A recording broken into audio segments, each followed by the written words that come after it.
우리 계속해서 이 하이델베르그 요리문답을 주일마다 함께 말씀을 나누고 있습니다. 오늘은 31번째 주일에 이제 83문부터 85문까지의 말씀을 함께 말씀을 나누고 또 우리에게 주시는 말씀을 따라서 우리가 살기를 다짐하는 귀한 시간 되기를 원합니다. 오늘 이 83문부터 85문은요, 특별히 천국의 열쇠에 관해서 말씀합니다. 교회가 천국의 열쇠라는 것이죠. 왜 이 천국의 열쇠에 대해서 31번째 주일에 함께 나누게 되냐면요, 이 30번째 주일에 교회가 천국의 열쇠를 가지고 성례에 참여하는 것에 대해서 결정함에 대해서 이야기합니다. 그러니까 교회가 가지고 있는 천국의 열쇠가 무엇인지 제대로 알아야 교회가 이 땅에서 교회의 역할을 할 수 있고 또 하나님께서 우리에게 주신 귀한 사명을 감당할 수 있기 때문에 천국의 열쇠에 대해서 오늘 말씀을 나눕니다. 특별히 이 천국의 열쇠가 왜 중요하냐면요, 이 교회가 이 시대에 어떤 사명을 감당해야 할 것인지, 특별히 교회에 주신 하나님의 권세가 무엇인지에 대해서 우리가 제대로 알아야 교회가 교회다울 수 있기 때문에 그렇습니다. 특별히 이 천국의 열쇠를 제대로 사용하지 못하면 이런저런 잘못 적용한 것들로 인해서 교회가 도리어 세상에 지탄을 받고 또 생명을 구원하는 귀한 사명을 감당하지 못하는 일이 있습니다. 교회가 가지고 있는 이 천국의 열쇠를 아주 강력하게 주장하면 교권주의에 빠지게 됩니다. 그래서 교회가 결정하는 것이 영원한 천국에 들어가고 들어가지 못하고 구원받고 구원받지 못하고 이런 것들에 대해서 아주 절대적으로 연결되어 있다고 주장하면서 이 교권주의를 행사하면서 사람들을 위압하는 그런 일들이 있습니다. 예수님 당시에는 서기관과 바리새인들이 자기도 천국에 들어가지 않으면서 가는 사람들을 막았다라는 표현이 있는데요, 그것처럼 교회가 제대로 과도한 이 권력 남용으로 인해서 도리어 사람들을 실족하게 만드는 일이 있기 때문에 그렇습니다. 또 하나는 이 천국의 열쇠를 무시하는 것입니다. 사실 이 천국의 열쇠 관계에 대해서 오늘 말씀 계속 나눌 텐데 이것이 실제적인 사회 공권력하고 다르죠. 강제력이 없습니다. 그러니까 그것이 어떻다고 하면서 그것이 적용되면 여기만 교회인가 하고 다른 데 가거나 하면서 이 천국의 열쇠를 가지고 있는 교회에 대해서 무시하면서 하나님께서 우리에게 주시기를 원하시는 진정한 은혜를 누리지 못하는 일이 있습니다. 반면 이것을 잘 사용함으로 교회가 정말 예수 그리스도의 몸으로 잘 성장하고 또 세상에 빛이 되는 그런 일들이 있는데요, 다시 한번 오늘 말씀을 통해서 우리 교회가 그렇게 천국의 열쇠를 잘 사용함으로 하나님의 은혜를 누리는 거룩한 공동체가 되기를 소망하며 말씀을 함께 나누기를 원합니다. 오늘 특별히 이 천국의 열쇠는 그래서 교회에 관하여 말씀을 나누는 것입니다. 그리스도의 교회가 사용해야 하는 천국의 열쇠는 무엇입니까? 라고 질문을 하게 되면요, 먼저는 천국의 열쇠는 거룩한 복음의 강설과 교회의 권징이라는 것입니다. 이것이 하이델베르그 요리문답 83문의 질문과 답에 있는데 우리 다 같이 한번 읽어보실까요? 시작. 천국의 열쇠는 무엇입니까? 교회의 권징인데 이 두 가지는 의하여 믿는 자에게 천국이 열리고 믿지 않는 자에게는 닫힙니다. 천국의 열쇠를 교회가 가지고 있는데 이 두 가지가 바로 이 거룩한 복음의 강설과 교회의 권징이라는 것입니다. 교회와 하나님 나라가 천국의 열쇠로 연결되어 있다는 것입니다. 하나님 나라, 천국이 있는데 그 천국에 문이 있다는 것입니다. 그런데 그 문의 열쇠를 교회가 가지고 있다는 것입니다. 어떻게 가지게 되었습니까? 주님이 주신 것이죠. 그래서 하나님 나라, 천국과 교회 관계가 잘 정립되어 있어야 합니다. 그래야 교회가 건강해지고 또 사명을 잘 감당할 수 있습니다. 오늘 무척 덥죠? 무척 더운데요, 지금 이 온도보다 한 1시간 반쯤 2시간 전에는 조금 더 심각했습니다.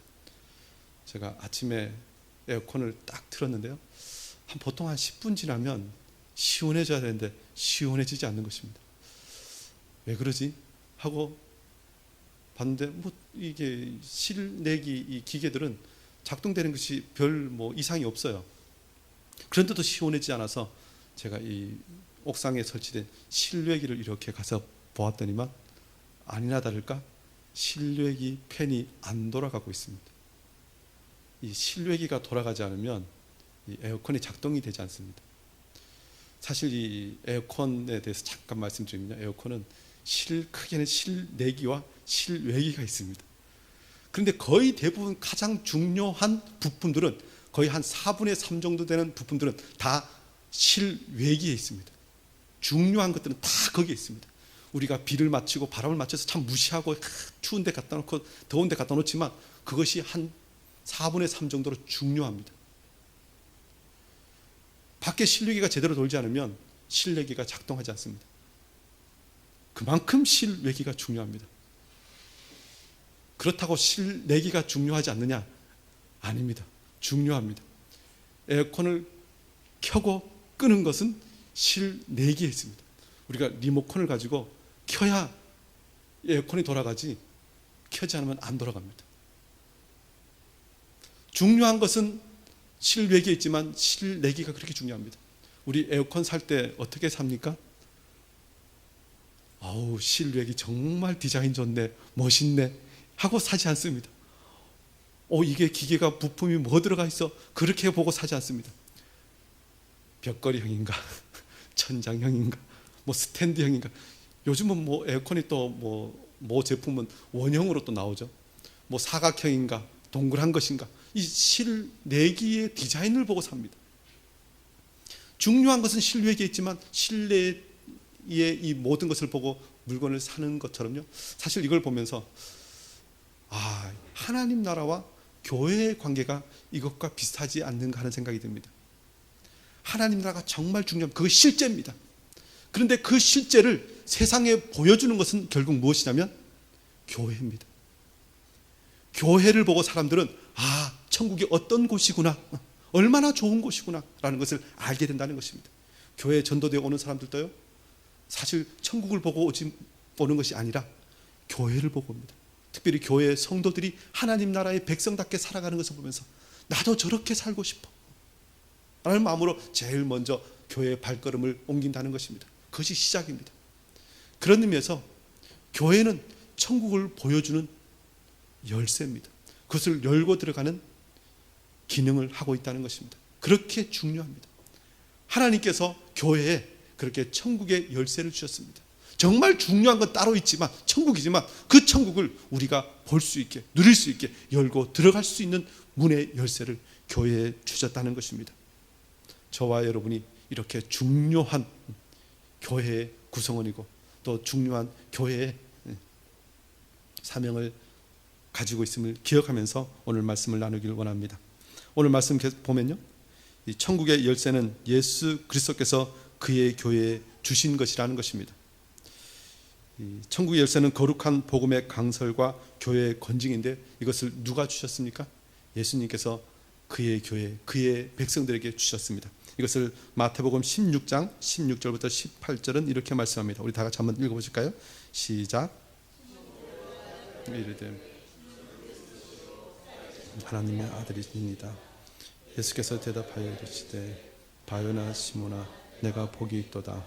이를 내게 알기는 이는 혈육이 아니요 하늘에 계신 내 아버지신지라. 또 내가 내게 이르노니 너는 베드로라. 내가 이 반석 위에 내 교회를 세우리니 음부의 권세가 이기지 못하리라. 아멘. 예수님께서 베드로에게 말씀하십니다. 내가 이 반석 위에 내 교회를 세우리니 라고 말씀하십니다. 이 교회를 세우시는데 이 반석 위에 세우신다고 말씀합니다. 예수님께서 그것을 베드로에게 말씀하시고 또 그 모든 제자들에게 함께 선포하신 것이죠. 그래서 사실 이것을 따라서 로마 교회는 제1대 교황 베드로에게 하나님 주님께서 열쇠를 주셨기 때문에 그 열쇠를 계속 가지고 있는 교황이 그 권세를 가지고 있다 이렇게 주장하면서 이 교황주의를 아주 굳건하게 세우는데 이 이론을 사용합니다. 그런데 말씀을 자세히 보면요, 예수님께서 교회를 세우시겠다고 말씀하시고 그 앞에 계속해서 전제를 우리에게 들려주시는데 그것이 무엇입니까? 시몬 베드로가 제일 먼저 예수님에 대하여 고백합니다. 주는 그리스도시요 살아계신 하나님의 아들이시니이다. 베드로가 이 고백을 하자 예수님께서 그에게 이것을 알게 하신 이는 혈육이 아니요 하늘에 계신 내 아버지시니라 하라고 말씀합니다. 베드로가 이 고백을 하게 한 것은 베드로가 잘나서가 그렇게 한 것이 아니라 하나님께서 이 고백을 하게 그의 마음에, 그의 입술에 넣어주셨다는 것입니다. 사실 우리의 모든 믿음의 근거는 하나님께로부터 왔습니다. 하나님께서 주신 선물입니다. 그런데 이 고백을 하는 베드로 위에 이 반석이라는 표현을 쓰는데 이 베드로라는 이름 자체를 이 반석이라는 의미가 있습니다. 페트로스라고 반석입니다. 그러니까 베드로가 이 고백을 하는데 그 고백의 반석 위에 교회를 세우시겠다는 것입니다. 즉 교회는 어떤 곳이냐? 주는 그리스도시요 살아계신 하나님의 아들이시니다 라고 예수 그리스도를 그렇게 고백하는 사람들이 모여서 만든 곳, 그것에 함께 신앙생활을 하는 것이 교회라는 것입니다. 예수 그리스도를 머리로 하고 그의 몸의 지체들 교회 성도들이 함께 모여서 이 공동체를 이루어가는데 그것이 교회인데요. 그 교회에 예수님께서 이 천국의 열쇠를 주셨다는 것입니다. 권위가 예수 그리스도께로부터 오는 것이죠. 교회는 예수 그리스도가 주인이시고 예수 그리스도께서 머리가 되십니다. 특별히 우리가 열쇠를 이야기할 때 열쇠가 무슨 기능이 있느냐? 사실 그래서 이것을 이제 많은 비유를 들 때요, 이 어떤 나라와 이 대사관의 비유를 듭니다. 우리 그리스도인들을 하나님 나라의 대사라는 표현을 쓰는데 그보다 더 구체적으로 보면 이 교회는 하나님 나라, 천국이 이 세상 가운데서 어떻게 시작되고 어떻게 성장하고 어떻게 완성될 것인가에 대해서 보여주는 대사관과 같은 곳입니다. 그리고 우리 한 사람 한 사람은 다 그 대사관의 대사들입니다. 천국의 왕이신 예수 그리스도의 뜻을 세상 가운데 보여주는 자들입니다. 그런데 이 열쇠는 어떤 것과 비교할 수 있을까요? 제가 보기에는 비자 발급과 비슷한 것 같습니다. 미국에 들어가려면 여러분 어떻게 해야 되죠? 비행기표 끊고 그냥 들어가면 됩니까? 그냥 들어가면 미국 국경에서 딱 막아섭니다. 비자 보여달라고. 있으면 들어가고 없으면 못 들어갑니다. 그런데 이 비자를 누가 발급해 주죠? 우리가 미국 가려면 미국 워싱턴 백악관 가고 비자 달라고 그럽니까? 근처에도 못 갑니다. 저기 있는 종로에 있는 미 대사관 가갖고 서류 잔뜩 신청 만들어서 제출해서, 옛날에는 그랬어요. 요즘은 다 인터넷으로 하는데요. 그런데 심사를 하죠. 그리고 대사관에서 이 사람이 미국에 들어가도 된다 안 된다 하고 결정을 내줍니다. 비자 발급권이 대사관에 있습니다. 그런데 이 대사관에서 비자 발급을 해주면 누가 인정해 줍니까? 미국 정부에서 인정해 줍니다. 모든 전권을 그곳에 맡긴 것이죠. 사실 우리가 교회가 천국의 열쇠를 가지고 있다 할 때, 그리고 하나님께서 그것을 인정하신다 할 때 표현이 이것과 비슷하다는 것입니다. 우리는 이 땅에서 하나님 나라를 보여주는 것입니다. 하나님의 뜻을 선포하는 것입니다. 그리고 더 나아가서 하나님께서 이것을 원하신다 하고 우리가 어떤 분에서는 그것을 드러내고 결정하고 한 것에 대해서 하나님께서 그것을 인정해 주시는 곳, 그것이 바로 교회라는 것입니다. 하이델베르그 요리문답 83문부터 85문은 그것을 말씀합니다.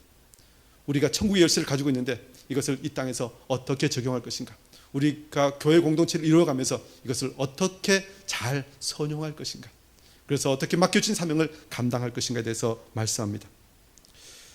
이 천국의 열쇠를 예수 그리스도께서 교회에 주셨는데, 먼저 보면요, 복음의 강설과 교회의 권징을 통하여 믿는 자에게는 천국이 열린다고 말씀합니다.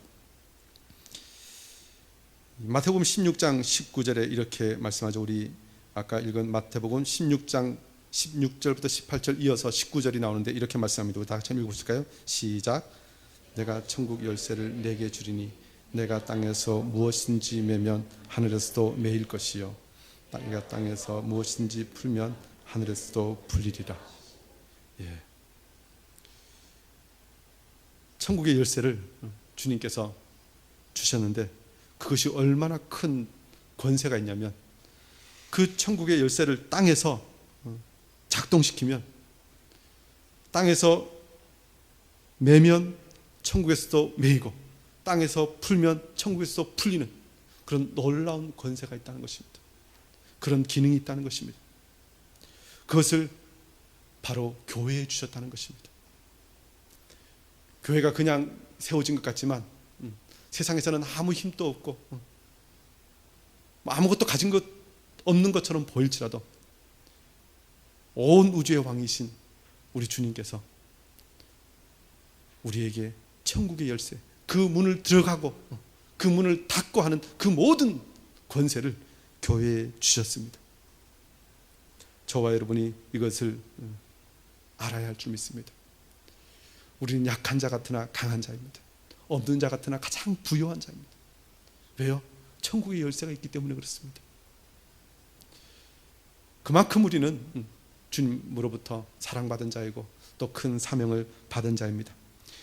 이 천국의 열쇠, 복음의 강설과 교회의 건증을 통하여 천국이 열리는 것뿐만 아니라 또 어떻게 된다고 이야기합니까? 이 열쇠는 믿지 않는 자에게는 천국이 닫히게도 한다는 것입니다. 계시록 3장 7절 8절은 빌라델비아 교회에 대해서 말씀하는데 우리 다 같이 한번 읽어보실까요? 시작. 빌라델비아 교회 사자에게 편지하라. 다윗의 열쇠를 가지시니 곧 열면 닫을 사람이 없고 닫으면 열 사람이 없는 그가 이르시되 볼지어다 내가 네 앞에 열린 문을 두었으되 능히 닫을 사람이 없으리라. 내가 내 행위를 아노니 내가 작은 능력을 가지고서도 내 말을 지키며 내 이름을 배반하지 아니하였도다. 예. 이 열쇠가 엄청난 능력이 있는데요, 천국을 닫히게 한다는 것입니다. 그런데 계시록 3장 7절 8절 말씀 보면 이것을 원래 누가 가지고 계셨다고 이야기합니까? 다윗의 열쇠를 가지시니, 아브라함과 다윗의 자손 예수 그리스도께서 이 열쇠를 가지고 계셨는데 그 열쇠를 교회에 주셨다는 것입니다. 근데 이 열쇠가 참 작은 것인데 큰 능력이 있다고 이야기합니다. 8절 보면 내가 작은 능력을 가지고서도 내 말을 지키며 내 이름을 배반하지 아니하였도다. 근데 이 열쇠는 주님께서 청지기에게 주신 것이죠.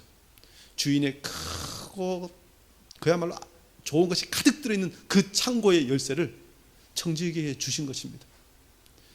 사실 그 창고, 그 안에 있는 하나님 나라에 비하면 열쇠는 참 작아 보입니다. 보잘것없어 보입니다. 여러분 또 이 아파트 열쇠를 생각해 보시면 정말 아파트는 크지만 열쇠는 정말 작습니다. 그런데 그 열쇠가 없으면 집에 못 들어갑니다. 사실 자주 열쇠를 잊어버리기도 하고 다시 만들기도 하면서 하죠. 근데 그런 이유가 무엇입니까? 중요하기 때문에. 작지만 중요합니다. 교회가 세상에서 그런 존재라는 것입니다. 그런 권세와 그런 사명을 주님께서 교회에 주셨다는 것입니다. 그리고 우리는 이것을 잘 사용해야 주님 앞에 칭찬받는 청지기가 된다는 것입니다. 이것을 함부로 사용하면 도리어 하나님의 영광을 가리웁니다. 사실 지금 교회가 어떤 분에서 세상 가운데서 많은 지탄을 받고 있는 것도 있는데요, 사실 그 모든 것을 가만히 들어가 보면 이 함부로 교회의 권세들을 사용하고 교회가 가지고 있는 것들을 남용하는 것으로 인해서 교회가 교회답지 못하는 일들이 많이 생깁니다.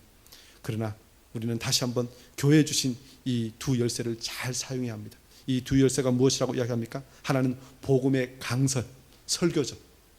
그리고 또 하나는 권징입니다. 이것이 어떻게 교회에 시행되어야 하는지에 대해서 84문에 이야기하는데, 그리스도의 교회가 사용해야 하는 천국의 열쇠는 무엇입니까? 라는 질문에 두 번째는 거룩한 복음이 선포되고 공적으로 증언될 때 천국이 열린다는 것입니다. 우리 84문의 질문과 답을 다 같이 한번 읽어보실까요? 시작. 강설을 통하여 집니까? 그리스도의 명령을 따라서 저 이제 받았을 때 그들의 모든 죄를 사하신다는 사실이 신자들 전체나 개개인에게 선포되고 공적으로 증언될 때 천국이 열립니다. 반대로 그들이 돌이키지 않는 한 하나님의 진노와 영원한 정죄가 그에 의해 머문다는 사실이 믿지 않는 자와 외식하는 자에게 선포되고 공적으로 증언될 때 천국이 닫힙니다. 이러한 복음의 증언에 따라서 하나님께서는 이 세상에서와 장차올 세상에서 심판하실 것입니다. 먼저는 이 사람들이 참된 믿음으로 복음의 약속을 받아들일 때 천국이 열린다는 것입니다. 특별히 복음의 강설이 개개인에게 선포되고 공적으로 증언될 때 천국이 열린다고 이야기합니다. 복음이 그냥 이렇게 강설되는 것을 더 나아가서 공적으로 증언된다는 표현을 씁니다. 이 공적으로 증언된다는 것은 모든 사람이 모인 곳에서 말씀이 선포된다는 것입니다. 사실 우리 개인적으로 성경을 읽기도 합니다. 그리고 이 복음을 가지고 1대1 전도하기도 하고 양육하기도 합니다. 그런데 이것을 가지고 사실 교회가 가지고 있는 천국의 열쇠라는 표현을 쓰지 않고 이 복음이 공적으로 증언될 때, 선포될 때 이것을 천국의 열쇠라고 한다는 것입니다. 우리가 함께 모여 예배할 때 예배하며 설교를 우리가 하고 또 그 말씀을 들을 때 이 천국의 열쇠가 작동된다는 것입니다. 어떤 집회를 통해서 하나님 말씀이 수많은 사람들에게 선포될 때 이 천국의 열쇠가 작동된다는 것입니다. 이것을 에베소서 1장 13절은 이렇게 말씀하죠. 우리 다 같이 한번 읽어보실까요? 시작. 말씀을 내 복음을 듣고 약속의 성령으로 인치심을 받았습니다. 진리의 말씀, 구원의 복음을 듣고 그것을 믿어 약속의 성령으로 인치심을 받았으니라고 표현합니다. 이 복음을 들었다는 표현이 있죠. 사실 예수님의 사역에 대해서 이야기할 때요, 예수님께서 이 복음을 선포하시고 사람들을 치유하셨다라고 이야기합니다. 그리고 제자들을 가르치셨다 이런 표현을 씁니다. 그래서 이것을 예수님의 3대 사역이라고 하는데 이것을 굳이 예수님께서 가르치시는 것과 복음을 선포한 것을 구별합니다. 왜 구별하냐면 이 복음의 선포와 가르침은 어떤 부분에서 좀 다르기 때문에 그렇습니다. 복음의 선포는 그 복음을 듣고 믿은 자에게는 천국이 열리는 열쇠와 같은 역할을 하고 또 믿지 않고 거부하는 자에게는 천국이 닫히는 그런 기능을 하기 때문에 그렇습니다. 그런데 이 가르친다는 것은 이미 천국의 멤버 안으로 들어와 있는 사람, 천국 백성들에게 하나님 나라가 어떤 것인지에 대해서 끊임없이 그것을 가르치면서 양육하는 기능이 있기 때문에 이것을 가르친다는 표현을 씁니다. 그런 의미에서 우리가 이 시간, 이 복음이 선포되고 말씀이 선포되는 이 시간이 바로 천국의 열쇠가 작동되는 시간임을 기억해야 됩니다. 그만큼 중요합니다. 사실 더운 여름 졸리기도 하고요. 평상시 우리 개인적으로 컨디션 좀 나빠도 설교 시간이 졸리죠.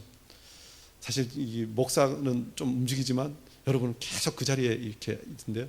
사실 이렇게 같은 사람을 계속 보면요, 사람 눈이 약간 좀 졸리게 되어 있습니다. 특별히 요즘처럼 이 냉난방 때문에 이 문을 다 폐쇄하면 이 산소가 좀 부족해서 졸리게 되어 있습니다. 그래서 지금은 졸린다는 말씀을 드리니까 한 분도 안 졸리시는 표정을 하지 않으시는데요. 사실 우리가 말씀을 정신을 바짝 차리고 들어야 하는 이유는 이 시간이 우리가 천국에 들어가느냐 아니면 천국의 문에서 그 길이 가로막히느냐를 결정하는 천국의 열쇠가 이 시간 우리에게 선포되기 때문에 그렇습니다. 사실 그래서 복음이 선포될 때 우리가 이 양심이 마비가 되고 귀가 닫히고 복음에 대해 수긍하지 못하는 것들이 어떤 분에서는 사인입니다. 주의해야 합니다. 그래서 우리는 다시 한번 정신을 바짝 차리고 이 복음이 선포되는 시간이, 설교 시간이 그냥 이렇게 지나가면 되는 시간이 아니라 우리가 천국을 보고 그 천국의 문에 나아가는 열쇠를 받는 시간임을 다시 한번 기억하길 원합니다. 그래서 이 복음이 선포되는 이 시간을 우리가 귀중하게 여겨야 합니다. 그리고 교회가 어떤 곳이냐 할 때, 더 나아가서 어떤 교회가 정말 좋은 교회냐, 어떤 교회가 참 생명을 주는 교회냐라고 우리가 교회를 판단할 때도 그 교회에서 선포되는 말씀이 정말 복음이냐, 그 정말 천국의 열쇠를 우리에게 주는 그런 말씀이 선포되는 교회인가 하는 것을 정신을 바짝 차리고 우리가 듣고 또 분별해야 한다는 것입니다. 사실 마지막 때가 되면 될수록 이것을 미혹하는 일들이 있습니다. 사실 이 현대 교회는요, 점점 더 교회의 기능을, 교회에서 설교의 기능을 저하시킵니다.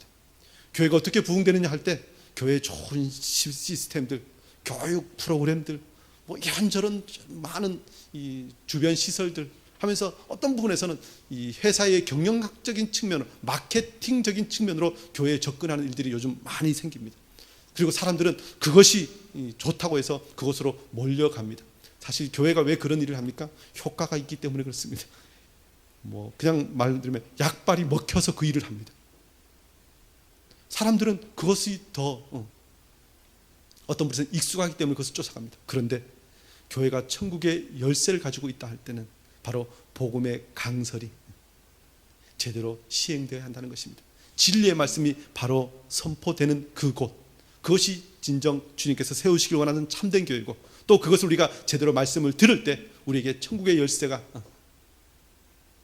주어지고, 또 그것을 통해서 우리가 천국에 들어감을 다시 한번 기억하고 그것을 따라서 우리가 선한 믿음의 싸움을 싸워야 한다는 것입니다.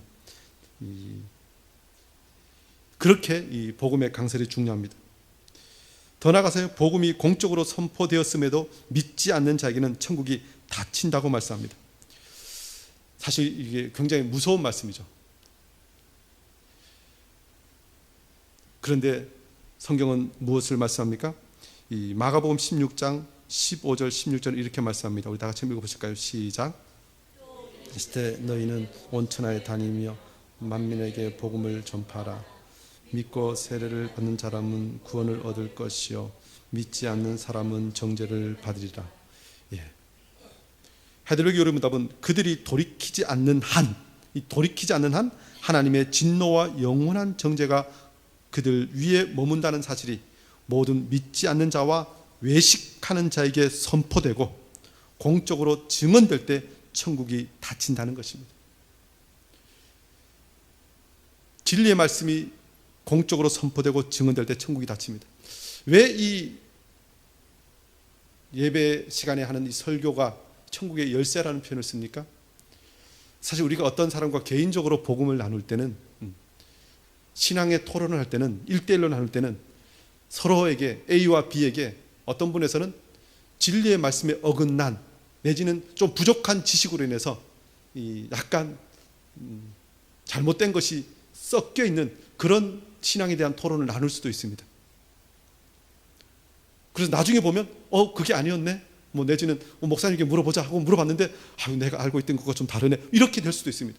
개인적인 이 복음의 나눔에는 그런 일이 있습니다. 그런데 교회에서 공적으로 하는 설교는 진리의 말씀이, 검증된 진리의 말씀이 선포됩니다. 왜냐하면 제가 지금 이 시간 말씀을 선포하면 이 시간 설교 시간 여러분이 저 그 말씀 반대인데요 뭐 이렇게 하시는 분은 없습니다. 그러나 제가 설교 마치고 예배 마치고 나면 제가 잘못된 진리의 말씀을 성경에 위배돼서 선포했다면 여러분 모두가 몰려와서 이건 말씀에 따라서 이런 것이 잘못되었기 때문에 아니라고 분명히 우리 교회 모든 사람들은 그렇게 이야기할 수 있어야 합니다.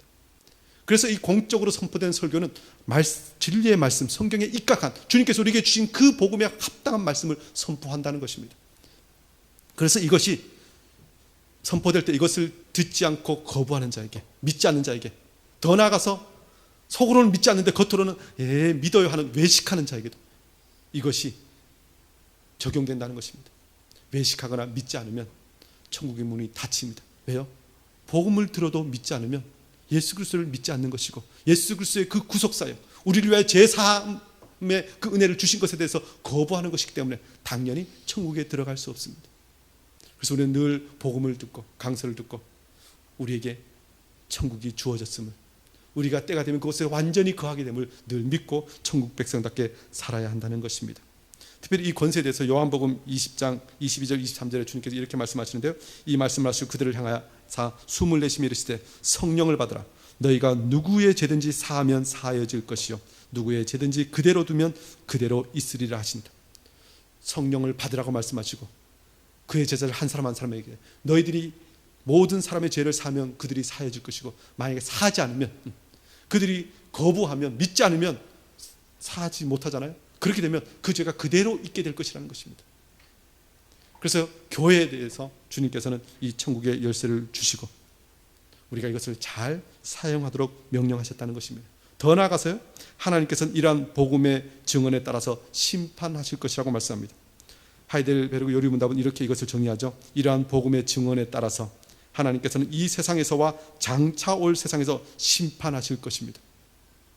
교회가 복음의 강설과 권징을 통해서 그 열쇠를 사용했는데 하나님께서 그것을 나중에 인정하실 것이라는 것입니다. 그것이 맞아 하고 그것을 드러내실 때가 있을 것이라는 것입니다. 이것을 로마서 2장 5절과 8절에 이렇게 말씀하죠. 우리 다 같이 한번 읽어보실까요? 시작. 다만 내 고집과 진실편이 나타나는 그날에 임할 진노를 내게 쌓는도다.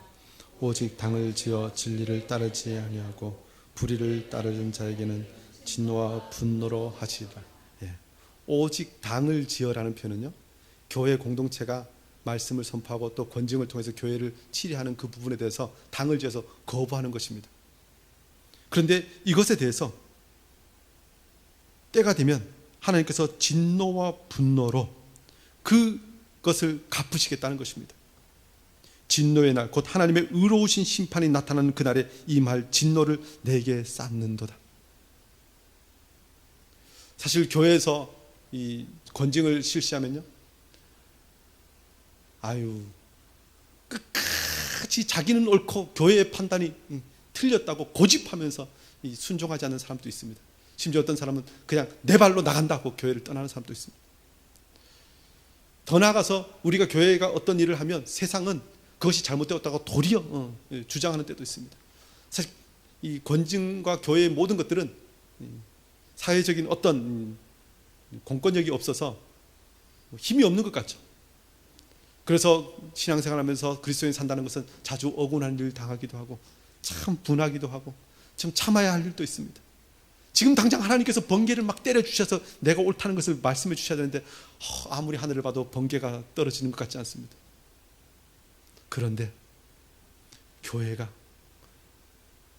공적인 복음의 강설과 권징을 통해서 행한 모든 것, 하나님께서 때가 되면 그것이 옳은 것이었다고, 그것이 하나님의 뜻이었다고 하나님께서 인정해 주실 그날이 있을 것이라는 것입니다.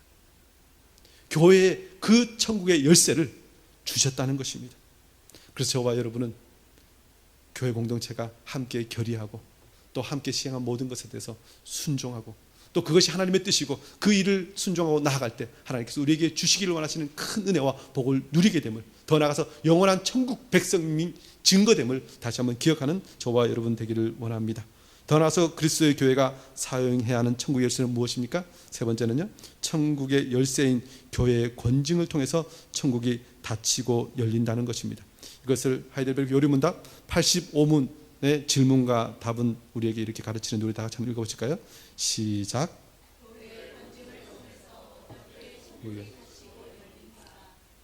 내 명령에 따라 그리스도인의 이름을 가진 자가 교리나 생활에서 그리스도인답지 않을 경우 먼저 형제로서 거듭 권고할 것입니다. 이 심한 돌키를 거부한다면 그 사실을 교회 곧 치회에 보고해야 합니다. 그들이 교회의 권고를 듣고도 돌이키지 않으면 성례에 참여함을 금하여 성도의 사귐받기에 두어야 합니다. 하나님께서도 친히 그들을 그리스도의 나라에서 진료시킬 것입니다. 그러나 그들이 참으로 돌이키기를 약속하고 증명합니다. 지체와 교회의 행위로 다시 받아들입니다. 예. 85문은 권징에 대해서 얘기합니다. 그리고 권징이 어떻게 이 교회에서 작동되어서 천국의 문을 열고 닫히게 하는 데 사용되는가, 어떻게 천국의 열쇠의 기능을 하는가에 대해서 말씀하는데요. 특별히 기억할 것은 이 권징은 복음의 공적인 강설, 설교의 보조적 수단이라는 것입니다. 권징이 없이 복음 설교가 그야말로 성도들에게 유익을 주고 또 그것을 통해서 은혜를 받고 하는 것들이 있을 수 있습니다. 그러니까 권징이 없이 이 설교는 있을 수 있습니다. 그런데요, 설교 없이 권징은 있을 수 없습니다. 왜냐하면 권징은 이 설교 말씀, 공적인 말씀이 과연 진리이고 이 말씀대로 살아갈 때 하나님께서 은혜와 복을 주신다는 것을 증거하는 도구이기 때문에 그렇습니다. 그래서 이 권징은 우리가 보조적 도구라는 표현을 씁니다. 그런데 이것을 잘 사용해야 교회가 건강한 교회가 됩니다. 사실 이것을 잘못 사용하면 아주 못된 칼이 되어서 도리어 교회에 상처를 주기도 합니다. 그런데 이것이 잘 사용될 때 꼭 의사가 수술의 칼을 통해서 이 환자를 치료하는 것처럼 교회가 건강하게 된다는 것입니다. 먼저 교인이 그리스도인답지 않을 경우에 권고하고 교회에 보고해야 한다는 것입니다. 우리가 세례 교인을 우리가 교회 멤버라고 이야기하죠. 교회에 참정권이 있고 피선거권이 있고 교회 일을 감당할 책임도 있습니다.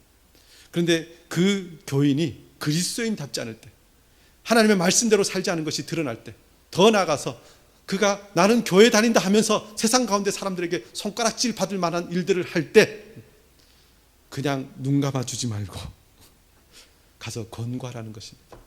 더 나아가서 그 권고도 듣지 않으면 교회에 보고하라는 것입니다. 그래서 이것을 잘 해야 되겠죠. 그런데 이것을 누가 명령하셨습니까? 주님께서 그의 제자들에게, 그의 교회에 명령하신 것입니다. 마태복음 18장 15절은 이렇게 말씀하죠. 우리 다 같이 한번 읽어보실까요? 시작. 형제가 죄를 범하거든 가서 너와 그 사람과만 상대하여 권고하라. 내 형제를 얻은 것이요, 만일 듣지 않거든 한두 사람을 데리고 가서 두세 증인의 입으로 말마다 확증하게 하라. 권고하라고 말씀합니다. 그리고 두세 증인의 입으로 확증하라고 이야기합니다.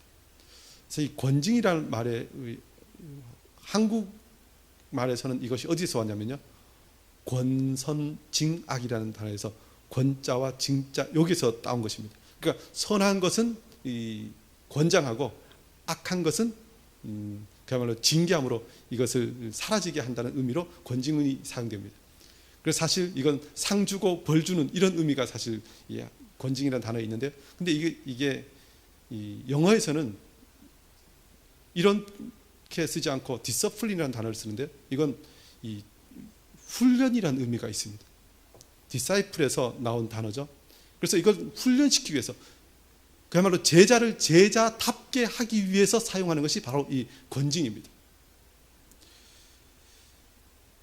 그런데 한국 교회가 세계적으로 유명한 이 교회, 어떤 분에서 뭐 프로그램이란 좀 그렇지만 전 세계 교회에 큰 영향력을 끼친 교회 모습 중에 하나가 제자 훈련입니다. 전 세계 수만 명의 사람들이 한국 교회에 와갖고 제자 훈련 교육 받겠다고 올 정도로 그렇게 유명한 것이 한국 교회인데요. 사실 이 권징은 그런 의미에서 제자를 훈련시킬 때 있어서 사용하는 도구입니다. 우리 모든 그리스도인들이 제자잖아요. 사도행전 보면 어느 날부터 믿는 자라는 단어를 쓰면서 그 다음부터는 제자의 수가 많아지니라는 단어를 씁니다. 그러니까 교회에 있는 모든 사람들은 예수 그리스도의 제자입니다. 그런데 제자가 제자답지 못하면 안 되기 때문에 제자답게 만드는 것이 바로 이 권징입니다. 그래서 잘하는 것은 권장하지만 잘못한 것은 하지 못하도록, 하지 말라고 그것을 깨우쳐 주어야 한다는 것입니다. 그렇게 깨우치고 또 깨우침에도 불구하고, 깨우쳐 주었음에도 불구하고 끝까지 거절하면 결국 어떻게 합니까? 그 다음 단계를 사용해야 됩니다. 어떻게 사용합니까? 권고를 듣고도 돌이키지 않으면 성도의 사김밖에 두어야 한다는 것입니다.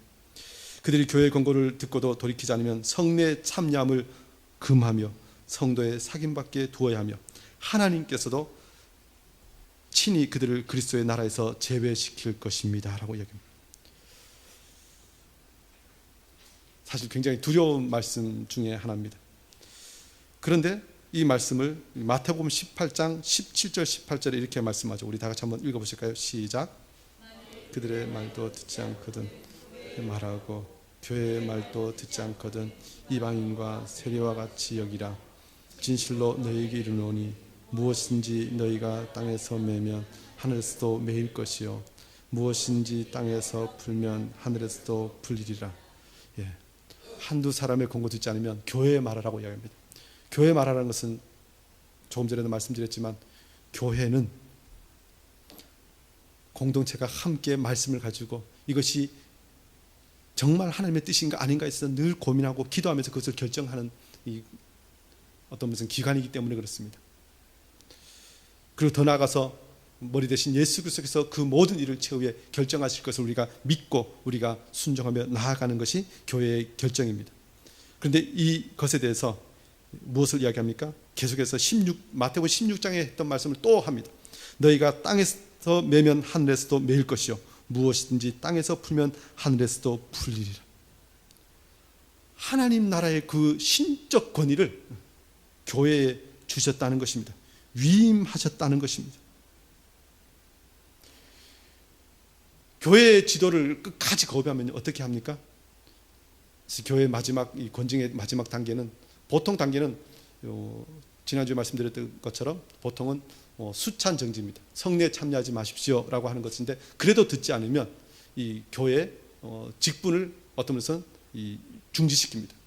그래도 듣지 않으면 결국은 출교를 합니다. 교회 공동체 나가십시오라고 얘기합니다. 너무 매정한 것 같죠? 그런데 왜 그렇게 합니까? 그 사람이 그런 불의한 악을 공개적으로 행하였음에도 불구하고 그에 대해서 교회에서 권징하지 않으면 그 죄가 전염됩니다. 요즘 한국 교회에서 사실 제가 예전에 청년들을 지도하면 이렇게 이야기합니다. 교회 회사에서 정말 말씀대로 살려고 몸부림치면 제일 힘들게 하는 사람이 누구냐면 바로 위에 있는 직급 위에 있는 높은 사람이 이렇게 이야기한다는 것입니다. 나도 교회에서 집사고 나도 교회에서 장로인데 괜찮아 해. 자기만 하나님 앞에 제대로 못 사는 것이 아니라 그것을 다른 사람에게까지 강요하고 전파합니다. 교회에서 정말 직분을 가지고 있는 사람이 교회 멤버라고 하는 사람들이 그 일을 하면서도 교회가 아무런 제재를 하지 않으면 괜찮은가 보다 하고 계속 다른 사람도 따라합니다. 사실 우리가 일일이 다 나열하지 못해도 교회가 이미 그런 것들에 대해서 엄청나게 많이 물들고 그야말로 변질된 것을 우리가 봅니다.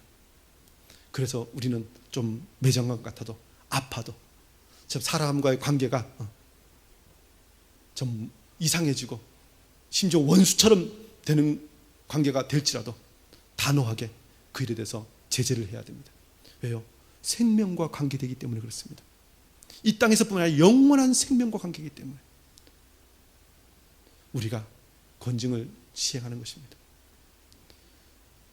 교회에서 마찬가지입니다. 사실 개인적으로도요. 어떤 사람이 개인적으로 아무도 모르게 죄를 짓는 것은 사실 하나님과의 관계에서 해결하면 모른 척하고 넘어갈 수 있습니다. 그런데 그것을 공개적으로 죄를 지었음에도 불구하고 그것을 하지 않잖아. 그것을 권징을 하지 않거나 제재를 하지 않고 지도하지 않으면 사실 그 사람 본인도 죽습니다. 다른 사람이 전염될 뿐만 아니라 괜찮은가 보다 하고 그 길을 계속 갑니다. 결국 멸망하게 되어 있다는 것입니다. 그래서 우리는 제대로 천국 백성이 되기 위해서 우리는 교회에서 제대로 된 복음의 강설과 함께 교회의 권징, 즉 제자도를 제대로 시행해야 한다는 것입니다. 우리 몸에 이 암이 있으면 어떻게 합니까? 이 수술을 해야 합니다. 그런데요, 이 몸에 이 종양이 생기는데 이 종양이 두 가지 종류가 있다는 것입니다. 제가 알고 있는 의학 지식으로는 하나는 양성이라는 종양이 있고 하나는 악성 종양인데 양성 종양은 그냥 생겼는데 이게 번지지 않고 그냥 자기만 그냥 가지고 있습니다. 이건 굳이 수술하지 않아도 가도 됩니다. 그런데 악성 종양, 암은 이것이 점점 딴 곳에까지 영향을 미친다는 것입니다. 이것은 빨리 의사가 칼로 제거를 하는 수술을 해야지 생명이 보존된다는 것입니다. 사실 교회가 그렇습니다. 악한 것은 제거해야 됩니다. 그렇지 않으면 교회가 교회답지 못하게 됩니다. 예수 그리스도의 몸됨을 드러내야 되는데 그 악한 것이 그 교회를 가득 채우면 결국은 교회가 하나님 앞에서 도리어 가증한 모임이 된다는 것입니다. 사실 우리가 요즘 일본과의 관계 속에서 우리가 계속 굉장히 힘든데요. 우리가 일제 침략기에 한국 교회가 무엇을 가결합니까? 신사 참배를 가결합니다. 교회가요. 근데 총회가 그것을 가결하니까 어떤 일이 발생합니까? 그 있던 모든 성도들이 목사들이 그렇게 가결했네 하고 다 따라합니다. 결국 온 한국에 있는 교회가 다 그 신사 참배와 하나님을 동시에 합니다. 결과론적인 얘기지만 1938년에 그 일이 있고 난 이후에 북한의 교회가 다 없어졌잖아요. 악한 것이 융성한 교회는 하나님께서 인정하지 않으시고 하나님께서 제거해 버리십니다. 오늘 이 시대 우리는 다시 한번 우리 교회가 제대로 천국의 열쇠를 잘 사용해서 하나님의 영광을 드러내는 교회가 되기를 원합니다. 그래서 마지막에 이렇게 말씀합니다. 그러나 그들이 돌이키기를 증명한다면 교회의 회원으로 다시 받아들여야 한다는 것입니다. 마지막 이 하이델베르그 요리는 이렇게 이야기합니다. 그들이 참으로 돌이키기를 약속하고 증명한다면 그들을 그리스도의 지체와 교회의 회원으로 다시 받아들입니다. 고린도후서 2장 6절부터 8절에 이렇게 말씀합니다. 다 같이 한번 읽어보실까요? 시작. 벌 받는 것이 마땅하도다. 그런즉 너희는 차라리 그를 용서하고 위로할 것인지 그가 너무 많은 근심에 잠길까 두려워하노라. 그러므로 너희를 권하노니 사랑을 그들에게 나타내라. 벌 받는 것이 마땅하지만 그 사람에게 사랑을 나타내라는 것입니다. 천국의 열쇠를 이야기할 때 복음의 강설은 먼저 복음을 선포하면서 천국 문을 엽니다. 그래서 믿는 자는 들어오고요.